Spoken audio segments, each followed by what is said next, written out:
Welcome to the Banker Lamp. Please enjoy the video. You start by opening the keyboard settings so you can target saved words directly. Once in Settings, go to System or General Management and select your keyboard app, for example Gboard or SwiftKey. Make sure you tap Text Correction or Dictionary. Different keyboards label it differently. You do this because built-in dictionaries store learned words. Accessing this screen is the first actionable step toward deletion. Don't stop at a glance. Confirm you're in the personal dictionary area before moving on. Once done, you search or scroll to the exact word you want removed. Keyboards often list entries alphabetically.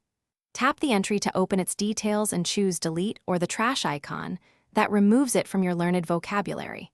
If you have many words to clear, use Edit or select Multiple, mark the items, and confirm Delete to speed things up. You're doing this to prevent unwanted autocorrect suggestions and preserve typing accuracy. Make sure to repeat for other languages or profiles if needed.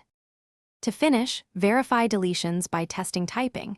If unwanted words persist, clear the keyboard app cache or reset its data under App Storage. You can also use Reset Dictionary from the keyboard settings to wipe learned words system-wide. Remember that this erases all learned suggestions.